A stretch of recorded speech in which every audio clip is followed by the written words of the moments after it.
Hey, I'm Val. I don't know if we met. I'm with Senator Warner.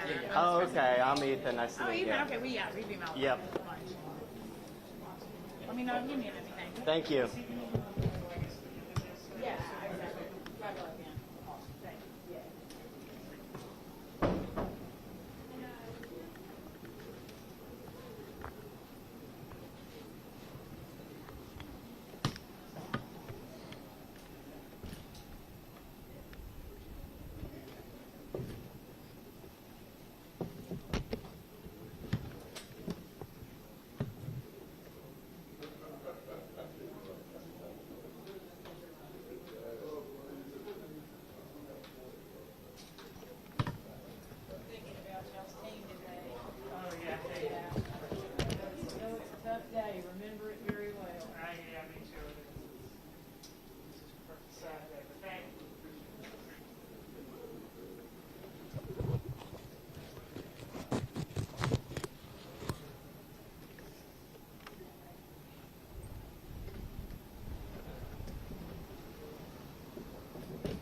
Stretches their knees like we used to. Patty.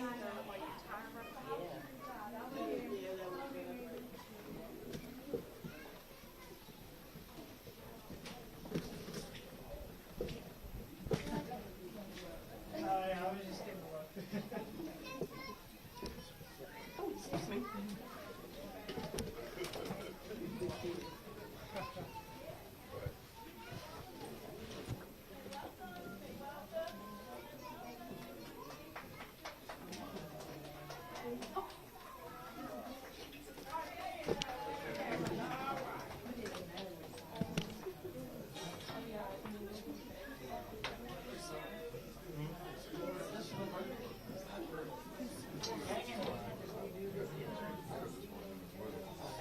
So, Senator, I'm going to now give you a handoff Yes. to this lovely young lady here who has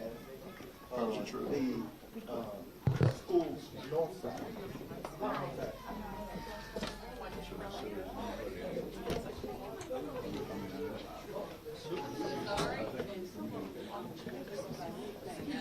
Get out your way.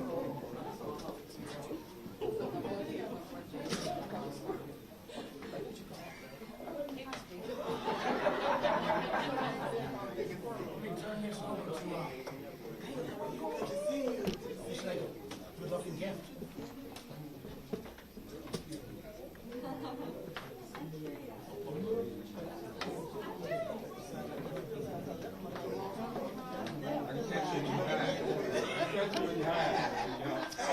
I'll Good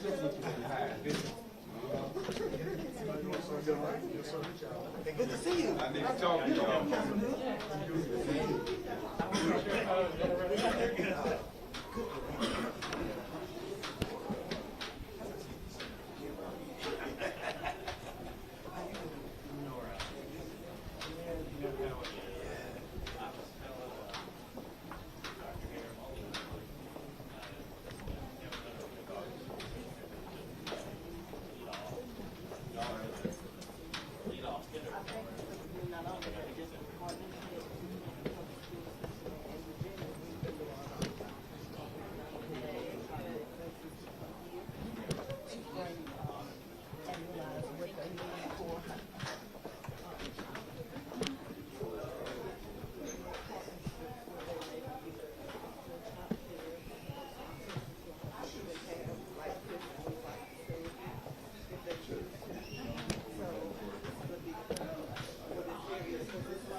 On this side, our children have permission to be photographed on this side, not on the other side. Okay, thank you.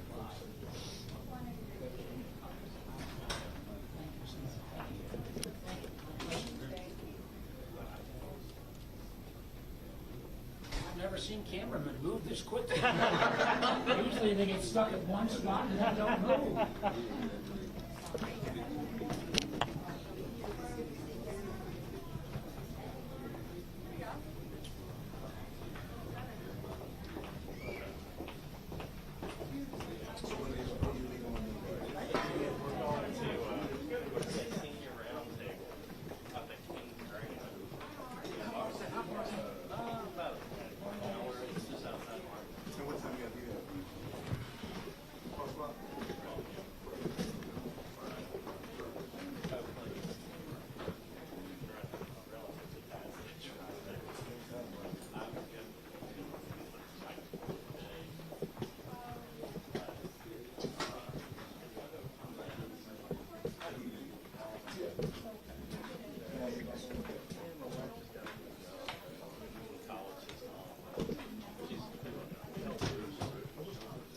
Thank you. Appreciate it. State of Virginia.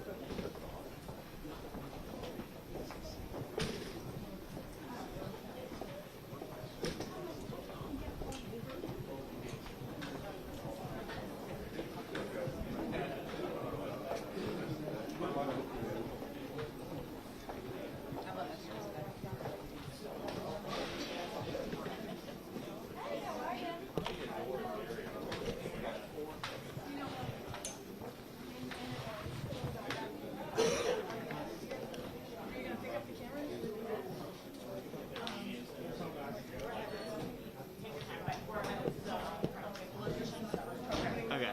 Yeah, take your time. Yeah, we're not coming back here. Oh, we're not coming back here. Okay, got it. Yeah. They said we're not coming back here. I think they said we can go back and go. What are they doing the media gag a lot? I guess. I don't want to be in the live shot. This is a round table, so I said this is big enough. That was a fast tour. Yeah, they said it was going to be quick, because one day they couldn't go inside the classroom, only he got to see it.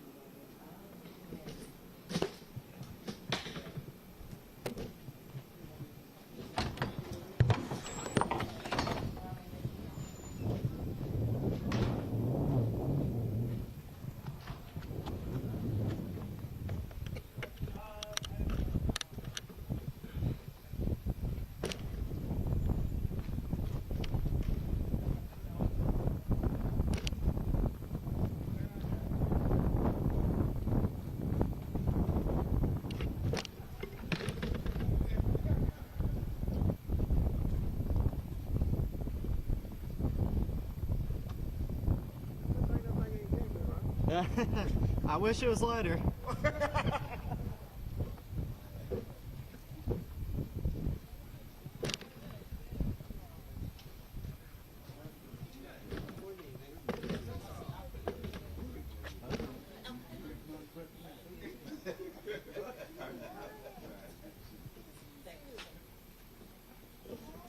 And we're good to have cameras in here? Okay, because this is live streaming, so I just want to be sure. You will not put it on students. I will. Gotcha. No problem.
Open 3 weeks ago.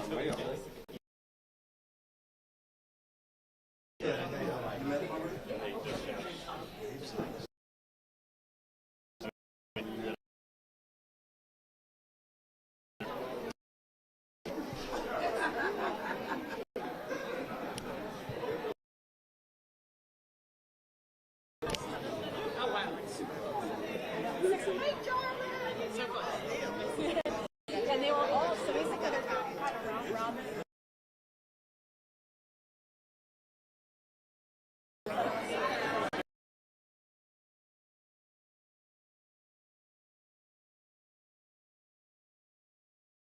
They're not like nothing.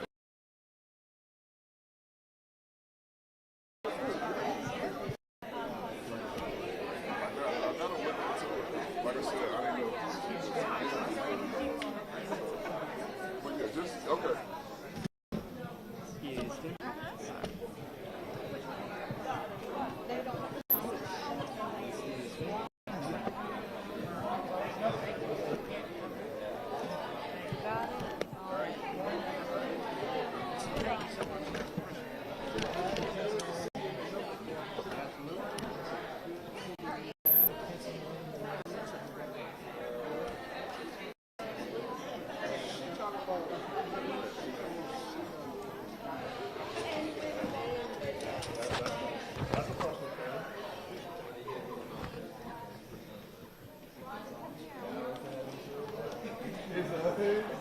What are you doing in terms of mic up the stand? Mic up. Are you putting the mic up there?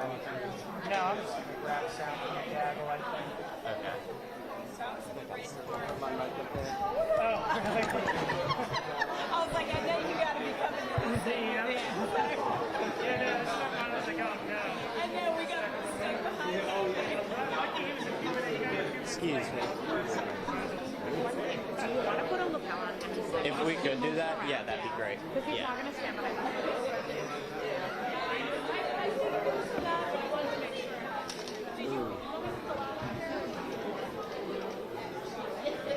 I I left that in my bag in the other building. Oh, it's okay. Do you think I'll... Thank you all so much for being here. Can you come on? You can go get it if you want. We can set that up there. Do you think we'll have time to... Do you think I'll have time to go get it? And want to Yeah, I think so. If we Mr. Cohen, Mr. and Mrs. Mayor, Okay. thank you all so much. Center for Early Success. I'll just put this Rhonda up here. Wright, our DPI president, thank you so much to our city council and our mayor and our school board members for being here as well. You have so many dedicated community members, Senator Warren, here to ask questions and hear your vision about our early childhood programs. They're so very important to our community. And thank you for taking time out this morning to be here. Thank you, Principal Williams, for hosting us. Ann Moore Sparks, our chamber president, thank you for being here as well. So I know the senators, again, on a tight schedule, so we're going to bring, he's not, okay, I made that up. But you have some wonderful community leaders here.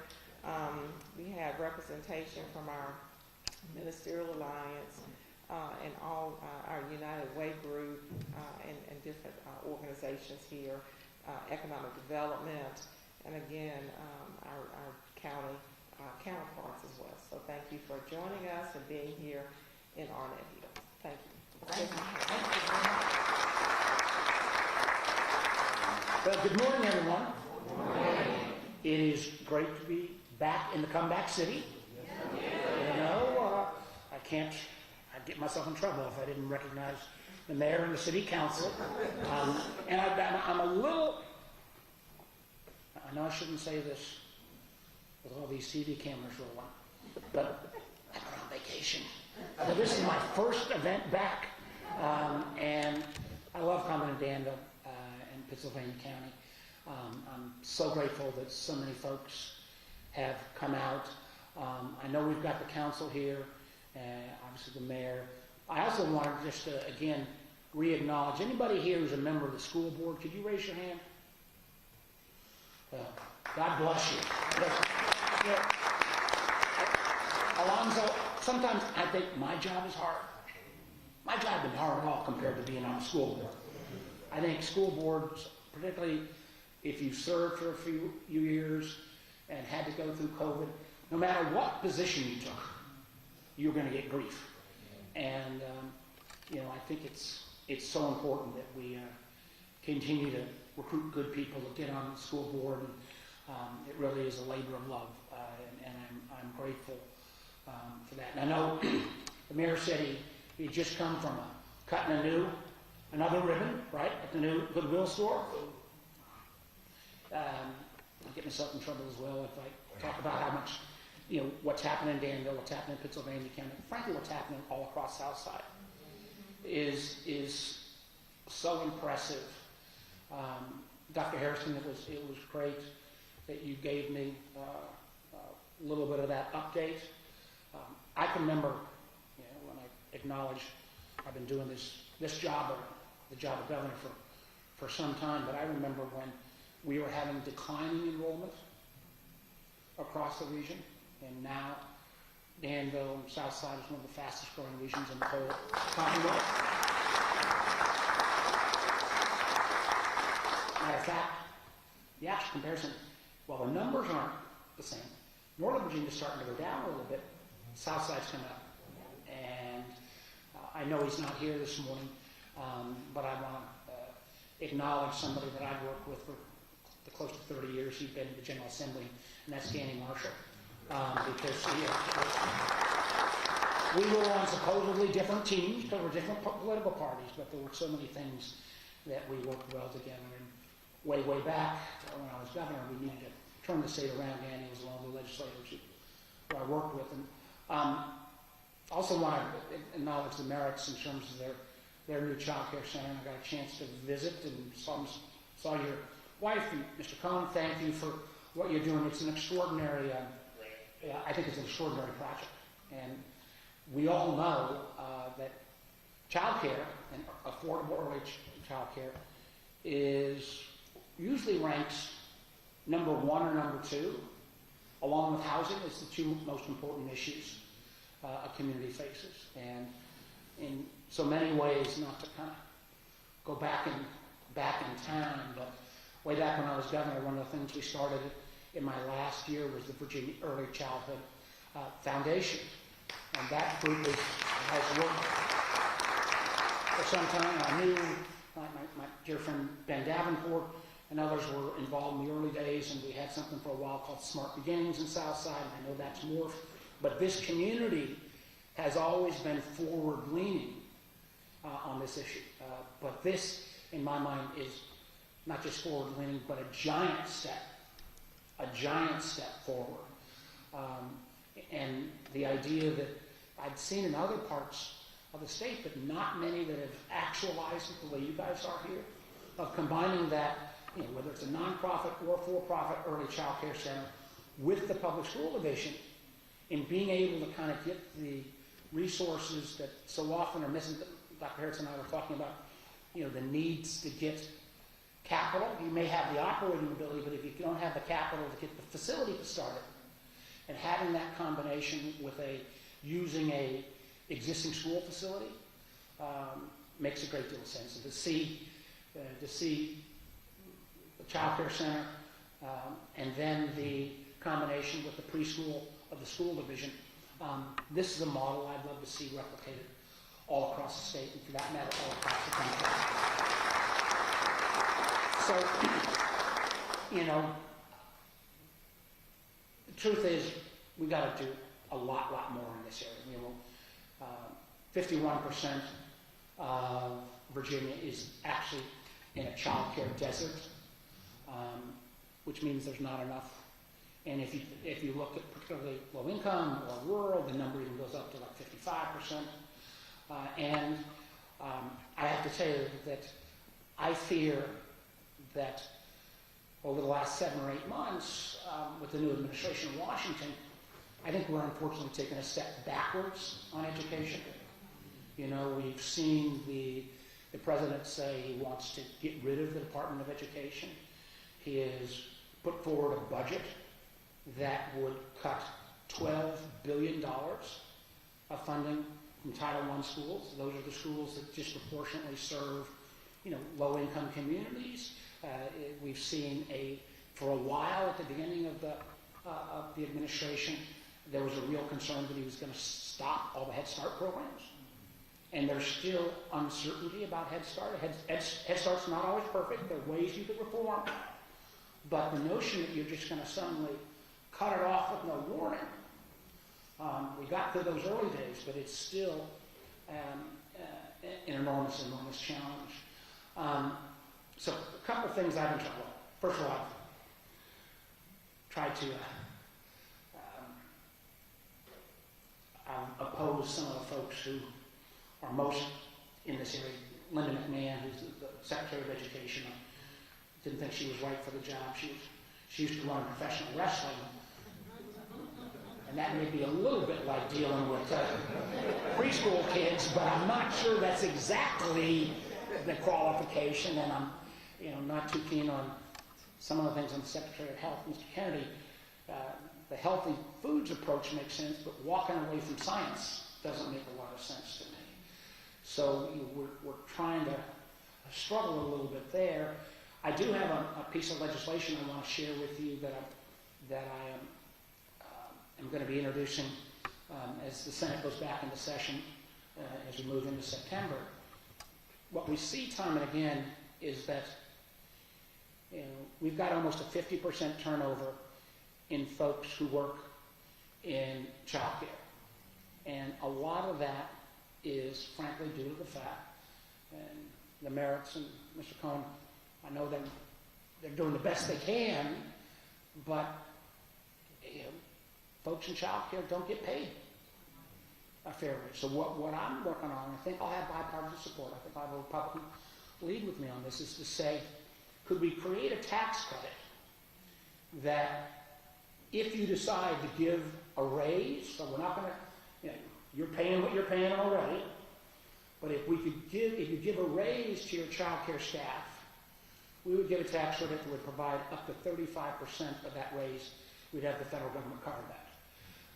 That would allow you to kind of make your salaries more competitive, and hopefully lead to a better retention rate. And it's not going to solve the whole problem all at once. I'm going to be the first to acknowledge, but pay is a huge component of that, and I'll have more to say about that. I wasn't supposed to give away all the details yet, but as we announce the bill. But this is an area where there still is, I think, broad recognition across party lines that we just got to do better. You send a child to school prepared to learn, ready to learn. What that will pay off, particularly as you get to 3rd and 4th grade reading levels, is enormously important. What that will pay off as you move into high school and then beyond makes enormous sense. So we're going to try to get that legislation potentially put in, as they hopefully we'll get it even in by the end of the year is what we're hoping, because this is an area that goes to the heart of economic development. I know the mayor and some of the folks from the chamber and economic development from the region. An employer wants to come and look at Danville, look at Pennsylvania, look at Southside. Child care is going to be one of the questions they're going to ask the most about. And so I again want to applaud all of you who've been part of this. I think once again example of the kind of creativity that's taken place in the city and the county. This building is remarkable, and Dr. Harrison also showed me all of the other development you're doing with so many of the schools, around. I think I still remember, Dr. Harrison, you were probably not out of school at this point, but in 2002, as governor, I came down and gave the graduation speech at the high school. It was a hot afternoon, but it's amazing, what you're doing at the high school as well. So what I want to hear, because I don't, we've got, you're the experts on this. I'm just an elected official that's still trying to learn. I want to hear from you all, what else can we see, and what else do you need in terms of federal government assistance? Is there one of the areas where I do think the president is sometimes right is we've often had too much regulation in a lot of areas. That doesn't mean we get rid of safety, but are there ways that we can streamline, getting the kind of starts that you're putting in place here? What are the other areas that we ought to be looking at? And I'd love to hear what were some of the real challenges. Where maybe you could start, what were the challenges of how you came up with this idea and how you worked with the school division? Help me learn so I can start being a good salesman for this concept around the rest of the state. I'm more happy. Going back to actually last year, Dr. Harrison and I talked about child care and shared with you an idea for Johnson's location. And we were very fortunate to be the vendor that got that opportunity.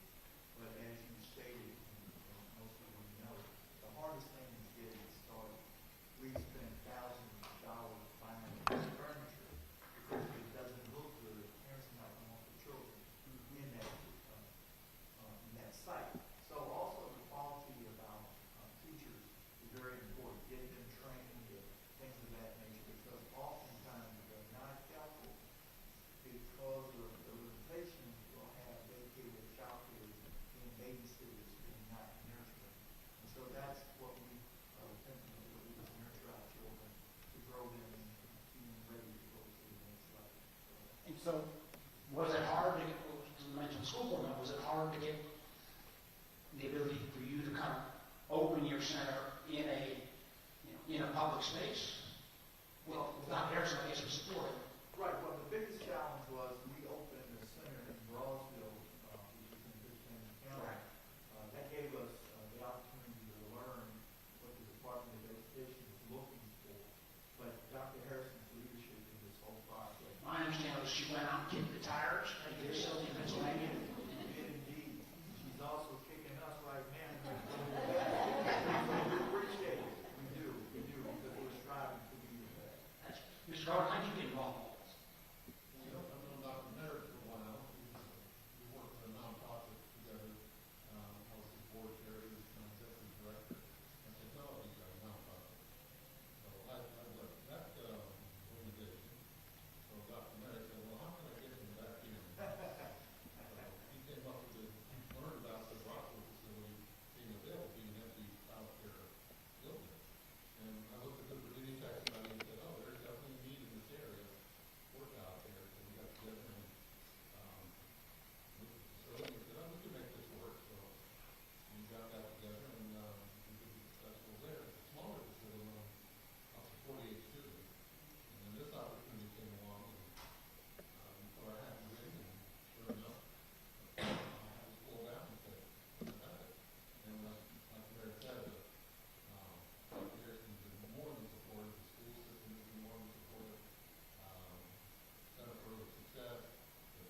incentive be for a raise. So, you know, you gotta work then, like in everything, it's, even something sounds good at the front end, you gotta make sure then that people don't say, well, I'm gonna lower everybody's salary back to $12, but then ratio, you know, you gotta make sure that you set it, so that if you're already, you don't want to get penalized for doing more than one, but we also want to make sure this becomes an incentive to even do more. Right, absolutely.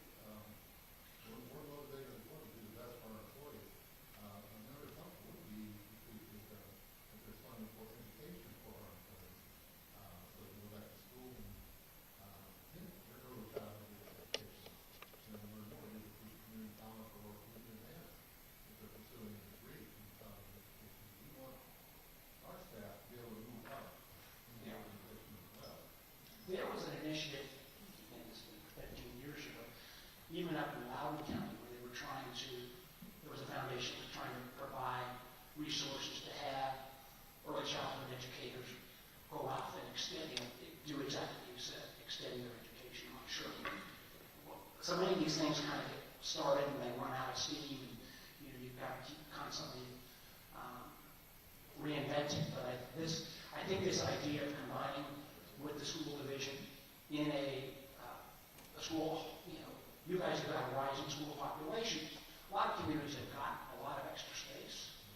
You know, I think about the fact down in Hampton Roads, where we've got so much more military, we've got a lot of empty schools, but the military wants to build totally new child care centers, whereas we simply put a little bit of that money into some of our existing schools and spice them up.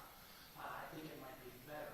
I want to open this up to questions, suggestions, comments. Yes, ma'am. I'm Angela Wells, Executive Director of the Center for Success, formerly Swan News, as you referenced earlier. And this partnership we're very excited about, and it came from a study that we did referencing the child care desert that we have in this area and the trouble that providers have in opening centers because of the capital investment that's there. And what we would like to see support of is more initiatives like this and innovative thinking, but we also need to see businesses, manufacturing companies investing in child care. And while races are important, we've got to get the child care to begin with. So somehow, if there's a way to have tax credits for those businesses or organizations, if they support child care spots, if they provide buildings for child care to open in, that would be very helpful, because it takes at least 6 months to 12 months, and the merits and Mr. Cole will tell you, to fill a center. And so to have that cut and cost and that partnership with the business would be very helpful. Well, I think, yeah, that makes sense. One of the things I've been a champion of, literally since I've been governor, is a part of the financing system called CDFIs, Community Development Financial Institutions. And we started one that was called Virginia Community Capital. It's now called Locust. Thank you. It just got a new president, but you know, but these organizations, the truth is, a lot of your traditional banking industry, these things don't pencil out to start with. So you've got to have CDFIs are entities that both work on housing, they work on entrepreneurs, they work, but they go the extra mile and try to make a deal work. And the irony again is, in President Trump's first term, I worked very closely with his then Treasury Secretary. We literally got in the last COVID bill $12 billion for CDFIs, the most money ever. Now, Mr. Trump in his next term is out and trying to cut CDFIs. So I don't understand how it was the greatest thing since sliced bread 5 years ago, and now he's trying to think differently. But you know, and this is again very bipartisan. We got the chairman of the finance committee, Senator from Idaho, and we put a caucus together. You know, I think the whole financing piece, I do think, Angela, the idea of something around a credit so that they would be able to kind of cut down on the capital costs, that makes a lot of sense. I'll take a second look at that. We looked at it a few years back, but I'll take another look. Yes, sir. One last thing I just wanted to mention, movement and bank was innovative and supporting not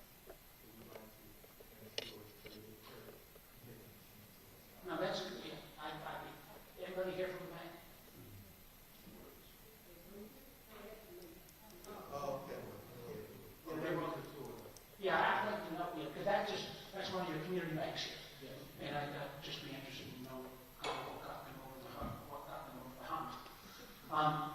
Other questions, comments, what else should I know, or what mistakes should we avoid making? Come on, y'all, you're the experts here. Hello, sir. I'm Shane McLaughlin with the Virginia Regional Alliance. Yes. So I do work for us across the region, and one of the main things has been childcare. And so my question, maybe to the locality, state, and the federal level, is how can we incentivize and or find funding for centers such as this to maybe help bring our home centers, the ones who are doing childcare inside their homes, up to par, so that our kids, when they get ready to go to pre-K, they are able to compete and succeed at that beginning age. Yeah, that's one of the things I'm looking at our proposal that we've got is to both have for-profit and not-for-profit involved. So again, we can bring in a lot of churches and other organizations that will help. Sometimes that makes it a little more challenging. And there's been a reluctance, I think, at the federal level to kind of get down into the notion of home care, families maybe taking care of 8 or 10 kids, 6 or 8 kids, whatever. I think that's usually left to the state, but I think the idea of could there be at least some pot of money that might be then be able to be matched with state money so that they could do the kind of licensure and there's all those issues. But I think it's a very good point. Because does that mean I have an idea in terms of kids who are in Danville, Pennsylvania, how many are in these kind of home care settings?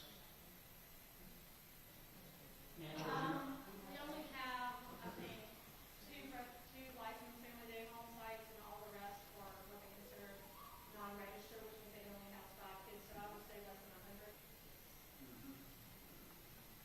and has the state been?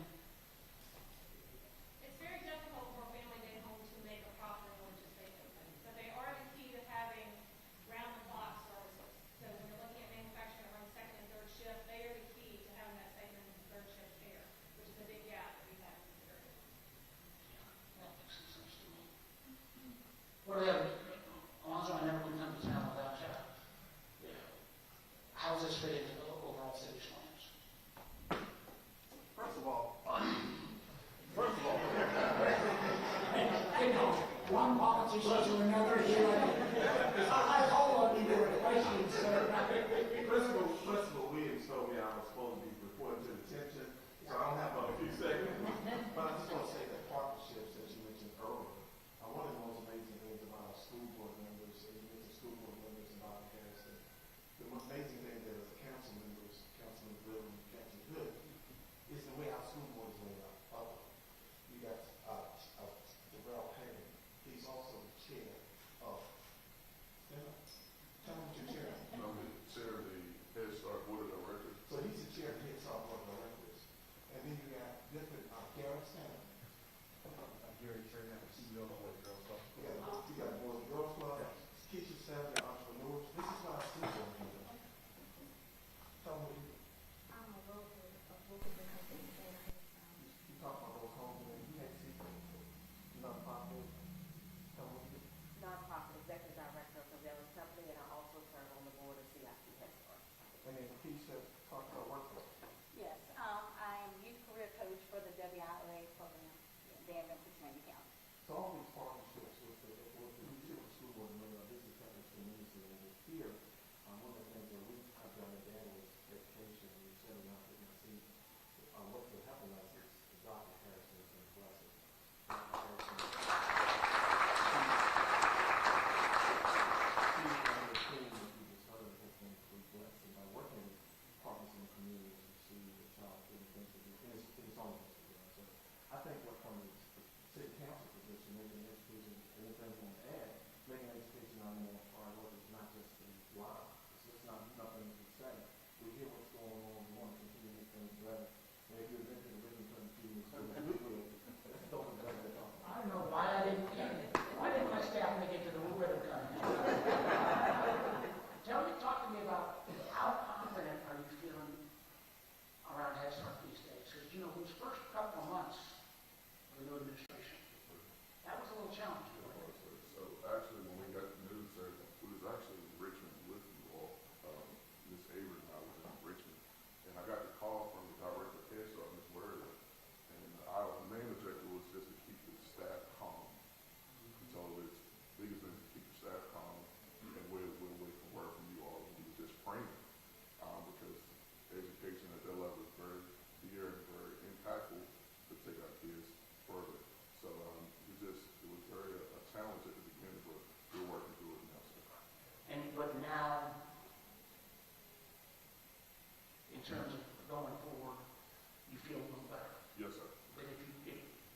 the phone, Yes, sir.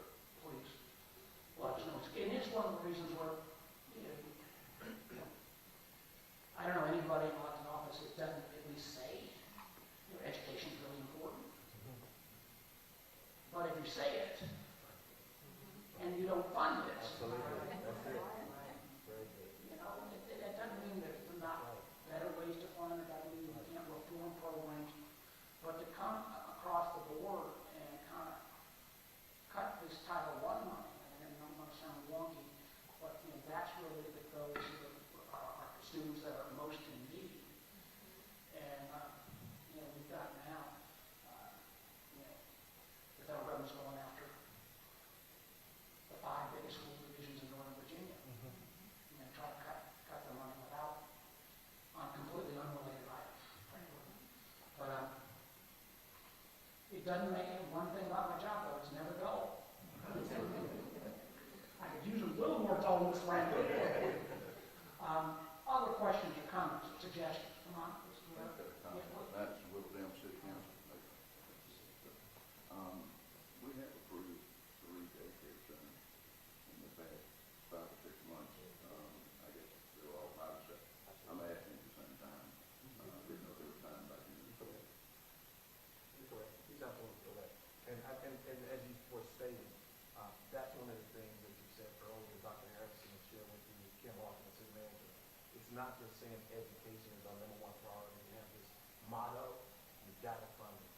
I got a call last week from Dr. Harrison, and Dr. Harrison said, here's my idea, I won't put it out there. She said, will you support this? Yes, because we have to support it, and we have to put the funding behind it, because where we want to go and where we go, it takes funding. And that's where, you know, we've got to do a better job, and I say for everybody in Washington, of giving you some predictability. But one of the things that I think that's been so challenging recently is, you know, if you've done a big study that said, okay, we want to change the Department of Education this way or that way, and then you had people actually give input, maybe that makes sense. But to just come in and say, we're going to stop it, and that's candidly what happened for a while with Head Start. It was like, oh my gosh, and there were grants that were in that were going to get funded. I remember a little town over in Eastern Virginia, like, they had a great Head Start program, and they were in limbo for a couple of weeks, didn't get paid, and it's not a way to run the greatest country in the world, I don't think. There's a lot of people here who have not talked. Come on. Yes, sir. I just like to share, a retired educator and certainly one that committed it to be the 1% sales tax. Schools doing good. That's one of the proud events that I'm proud to be a part of.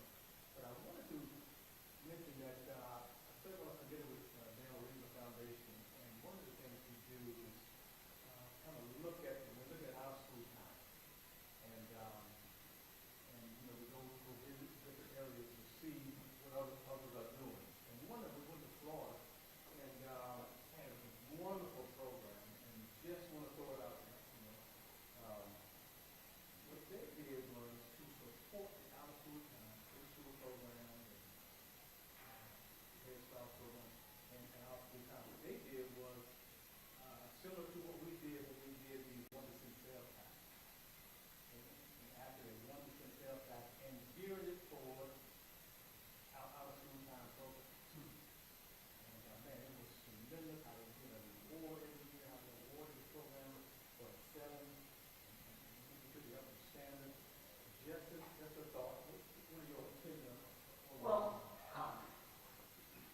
if the council already got the 1% in, I'm not sure they can go back to another percent. When you can split that, I think it'd be up to you guys.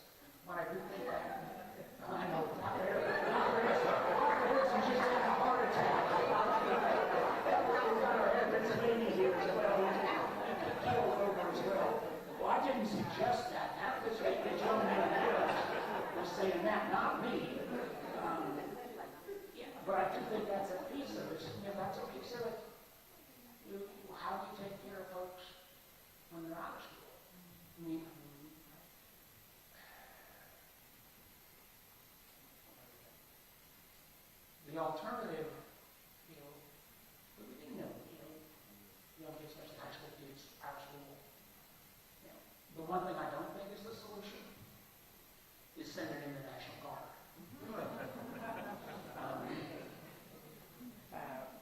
But I think it makes sense. I mean, this is, again, one of the reasons why some of those communities,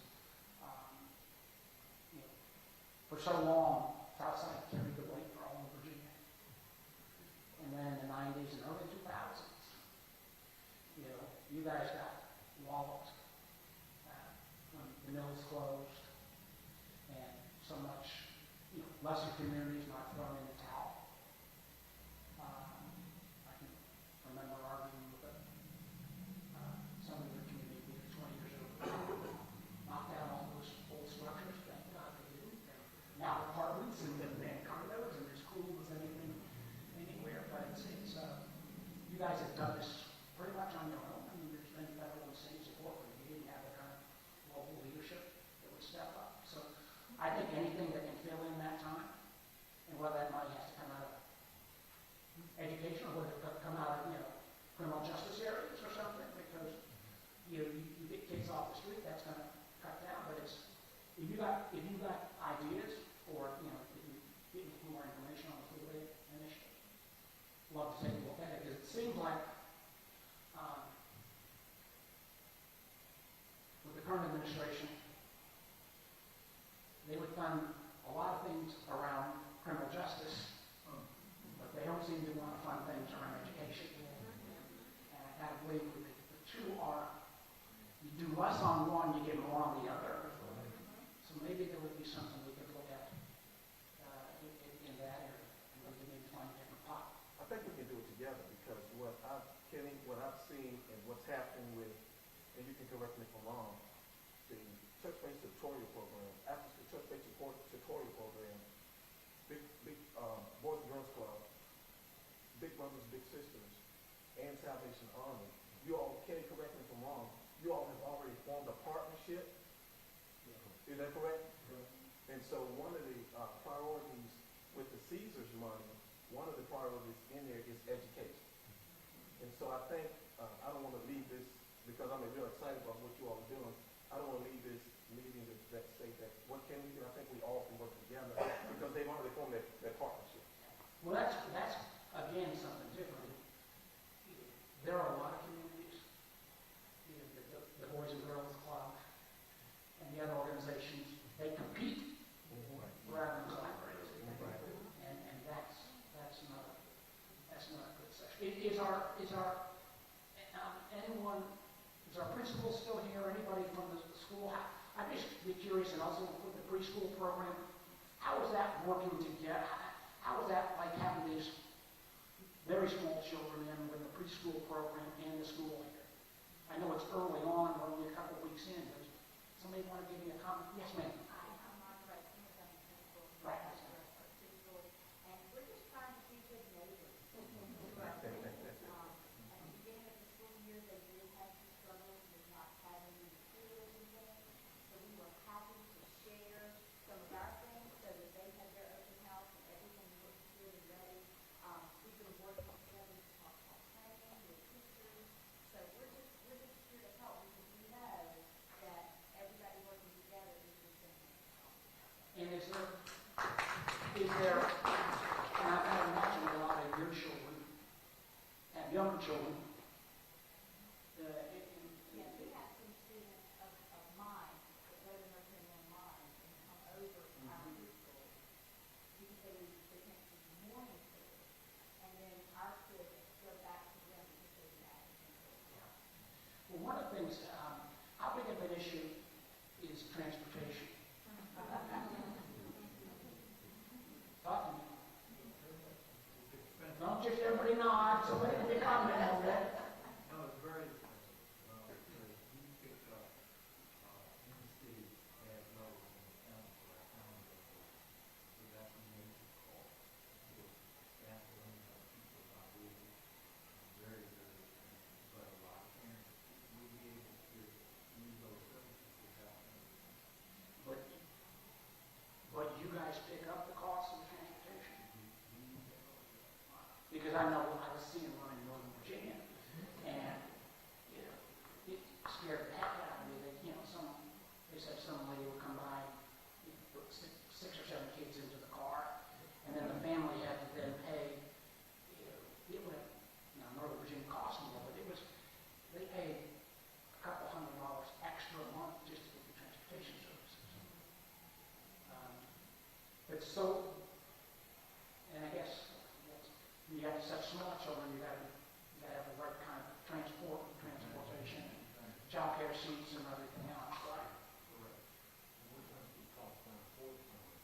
Yeah, I'm sorry. We're trying to keep the cost down for the county, which is why we don't charge extra.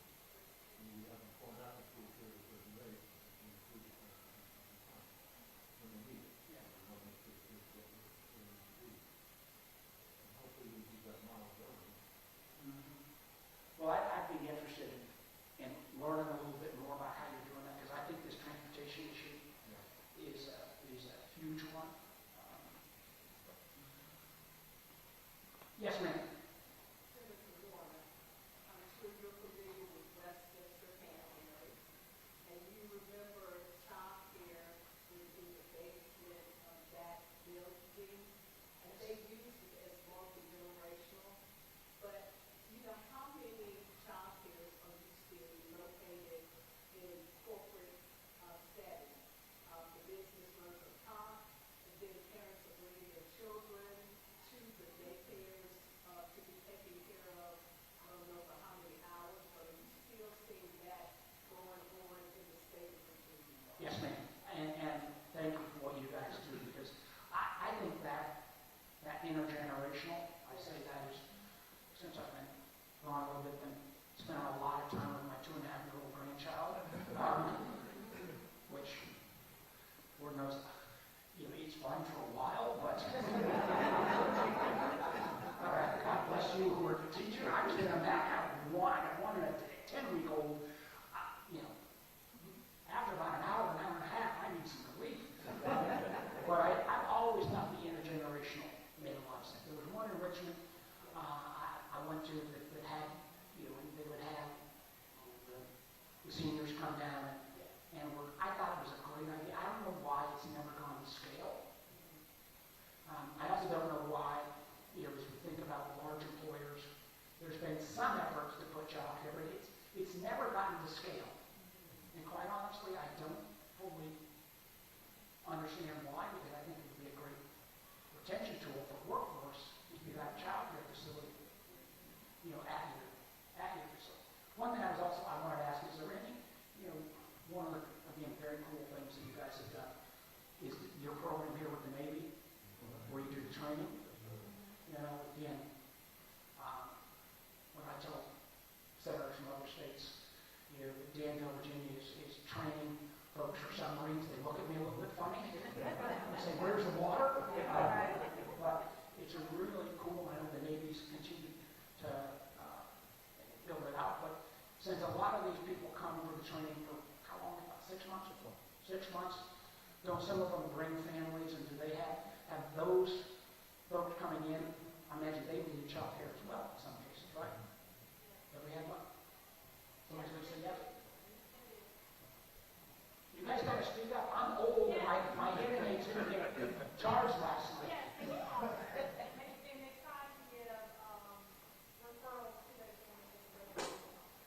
That's part of it. Will the program pick up some of those costs? I think there may be some guidance in the sense, but I don't want to speak to that. Well, that might be something we could look at as well. Because the Navy really is a hugely enthusiastic, and that's another area. It is fascinating sometimes. Coming back from a second power, depending on which administration it is. Certain things get a lot of money, and other things not so much. The military is still getting quite a bit of funding. We were talking about the acquisition piece. One proposal we were next to microforest, the battery plant, and the plant, and we never had before they come back up, is to have them in the building facility have space for on-site housing. So what they decided to do, I'm sorry, what they decided to do instead, they've written a grant, will be able to request when the president comes out, probably this fall, was they dedicated $100,000 in child care centers in the east for that grant in order to expand the number of child care centers. But what if we have to be on-site at the It will not be on site anymore unless that child care center negotiates that with my facility. And that's what we're hoping to do, but we talked about tax credits for that particular purpose. Might be helpful in encouraging that. Yeah, we've got to make sure that the feds come through with their full funding microforce too. Yeah. And we've got that other, I know it's over in South Boston, but there's another major entity there that of course, and the group in South Boston, I got pretty good ties. So if you've got suggestions, I think they're still trying to make sure they get all the financing done. I think let me take, yes ma'am. I'm happy to go over to Unveil and Danville County. Thank you, Senator Warner. I would like to address this for a moment that we protect the emergency victim shelter program through FEMA. We have to support the families, not only with the education and child care, but out of school time, all those things. We want to ask you to, oppose the elimination of emergency victim shelter programs. It is much needed in our area. And as a member of the FEMA board for Danville County, and working with Unveil and finding communities of our community, we'd like to I will oppose that effort. But what, I don't know if you guys have been following what's been happening at FEMA, but literally, you had a couple hundred, they had 6,000, they cut about 2,000, 3,000 people. They had a couple hundred people have the courage to actually send a letter recently, saying, if we're not careful, FEMA's going to be in such bad shape that we could have another Katrina crisis. And again, you want to reform FEMA, come with ideas, but this kind of cutting it off, and I got to tell you, all that North Carolina has gone through, children and animals, and that was next thing we're going to have a couple of puppies coming in, nobody's going to look at me. But I'm with you on that, and it scares the dickens out of me. And I think about poor North Carolina, they all got hit with Hurricane Irene, and now they got hit with Hurricane Erin. And we're not sure they're going to get all, we're not sure entirely. We did, Southwest Virginia got hit really bad, we lost the Cooper Trail. We got, from the last administration, they approved a large amount of money for us. We're not sure we're going to get all that. And again, how do you plan? But you got absolutely my support there. Let me also, since you raised the non-child care question, there are more than a few things going on in our country and around the world. This is my chance to hear on the other side, and we got to. So this may be, Lonzo, I think this may be the only group I've ever talked to that must be totally satisfied with everything. You got no questions, comments, criticism? Talk about Housing. Fine, for the last 5 or 6 years, we've been kicking the can on housing. We got through the whole COVID, and we would fund everything else, but we just said, we're going to come to housing next. And we're now about 6 million units short. So let me give you 2 or 3 ideas. One is we did just pass, first time I'm on the Banking Housing Committee, we passed something totally bipartisan that didn't tell a jurisdiction what they needed to do, but said, we'll give you some extra CDBG grants, which are what the localities love the most, which is flexible money, if you will go ahead and ease the regulatory process. Because some communities, it takes so much to get your sewer connect fees, your permitting fees, and this is more normally, it just takes forever. So we've got a bill I think will get passed this fall that will give incentives to localities to increase their housing stock, yet they'll also cut their regulations, number 1. Number 2, there's a really interesting idea, I think at least, in Henrico County. Now, Henrico's outside of Richmond. It's roughly 350, 400,000 people, very diverse community as well. They took a controversial item, data centers, and dedicated the tax revenue from the data centers all into housing. So they're getting like $55 million a year into housing just in Henrico County. That's more than the whole state housing fund. And what they do is it goes into a fund that's both a combined land bank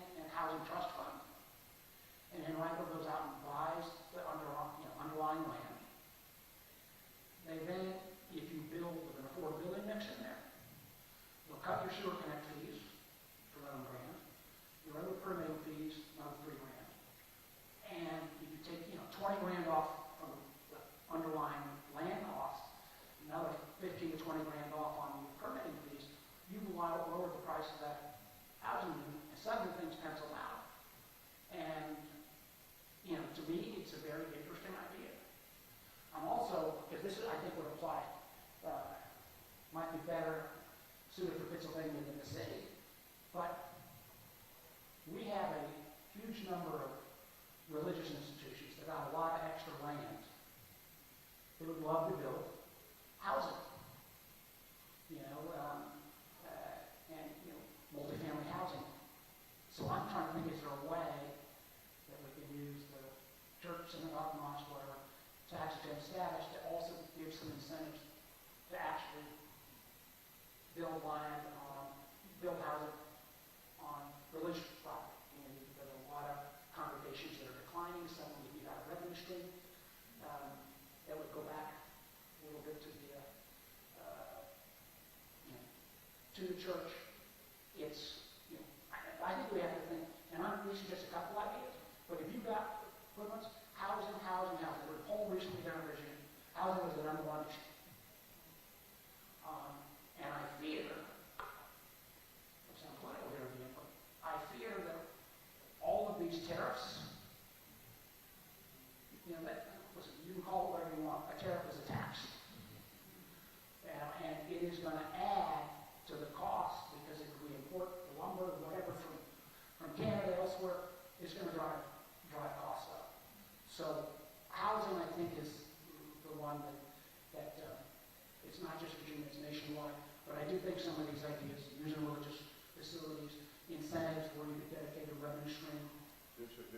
So I think that, I know that I work in the IDA and just listening and learning, but we've got property where we could get within 2%, 3% of grade, work with the tract builder, and you can put that into your mix of things that you're talking about with the municipalities that would have. So the IDA would come in and help. We get within 2% grade. Once you got the pipe and come out of the ground, they can run with it. But the appetite, they're skittish. All the time over at this point, we need 5,000 units here. In the city? Yeah. Well, I know that you know, this is not necessarily formal. What you guys are doing down on the river, you know, one of the last times I was here, I saw that. I mean, that's not necessarily affordable, but it's, you know, it's world-class housing. One of the reasons why I'm glad you didn't tear down almost that. One of the things that is a challenge in workforce housing is a lot of our things are formulated down to 60% seller high. So you think about when you think about that workforce housing, it's been at 80 and 20% seller high. So in order for us to be able to get the formulas to work, to be able to have us to build a workforce housing, you have to find a larger case first, particularly at 20 about more needs to be built for those in workforce housing. And that's one of the biggest challenges we're facing. Yeah, and I hear you on that. We ought to visit more on that. Because the other thing too is people, I think, people get worried when they hear low-income housing. They don't get worried as much if they hear worker housing. 90% of that's full overlap. So we just, part of this is a deal that. I'm down in, I knew once I asked you guys if I do, and I went back and say, they're so happy in the end, everything in Washington. Specifically, could you speak on the Section 8 change if it's approved? All right, you got me. What is the administration Such proposal? as the low income. No, I know Section 8. Yes. So they was talking about it changing from 2 to 4 years if they've been on Section 8 for a long period of time. The change that, how would that affect our living rate in the city? It's a good point, because the other point to that in regards to, we talk about housing. If by chance they implement these stipulations on persons on Section 8, and the current administration is talking about putting a time on that for 2 years, and speaking of housing, what happens to those individuals? The same thing that happens to the individuals who used to get Medicaid and then are not going to get Medicaid